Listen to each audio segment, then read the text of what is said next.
Hello, welcome to Python video tutorials. In the lesson we are going to see how to use if-else statement. If-else statement is a selection construct.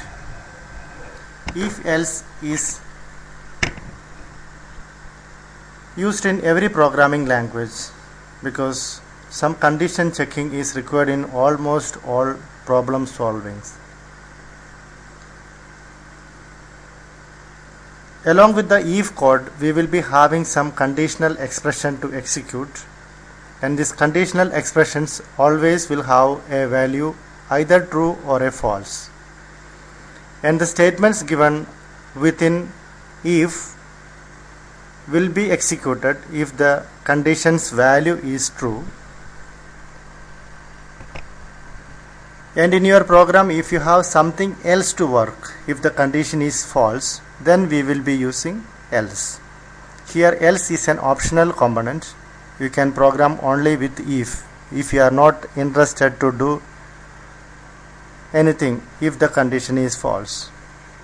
So we will start doing with some example and we will see how the things are working here. Here we can try a program to find whether the given number is odd or even. So here I have declared a variable x and getting a value into x using input statements, and the value read is being typecasted or converted into integer data type. So now the prompt is asking for a value and I am giving value 8. So now x got a value 8. Now we can do the program to check.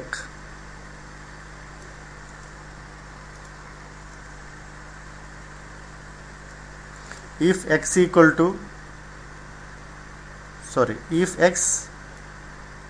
modulo 2 equal to 0, that means if x divided by 2, if it is giving a value 0 as remainder, then it is an even number, else it is an odd number. This operator, modulo operator or percentage operator or remainder operator, is used to get the remainder value of the division, of the integer division. If x is divided by 2 and if you are getting a value 0, that means it's an even number, else it is an odd number. So if this condition is true, we will print it as even number, and if this condition is false, then we will print it as odd number. That is the way this program is going to work. So we have already given a value to x, that was 8, and according to the program, so it is perfectly divisible, so it is an even number. And if you want to try it for some other value, I can give some other value for x, for example 7. So we know the answer which is going to be displayed, so it must be the other one, it should be odd one, then only we can check the else part. So we have to do the conditional part once again.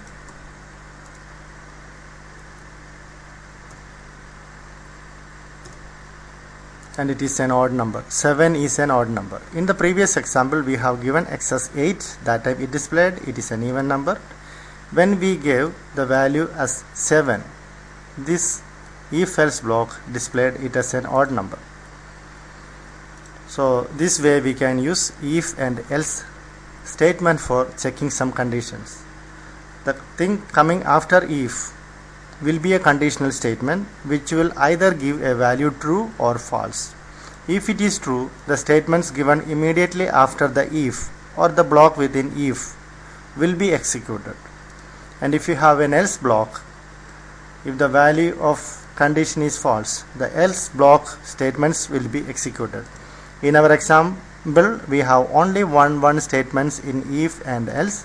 We can have as many as examples, but it must be indented properly because it's Python. Indentation is more important.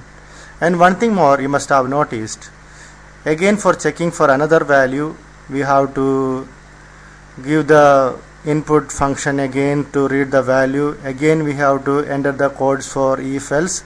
But in last video we have seen how to use function. So if you have a function for finding the number, whether it is odd or even, the program must have been much more easier. Once if you define the function, again and again we can use a function only by calling it by the name. Okay, this is the details about if else conditions. Without else, if alone can also exist if you don't have anything else to do for the else part. And thank you for watching this video. I hope the if else lesson is clear for you, and please do subscribe the channel for seeing more video lessons from this channel. Bye.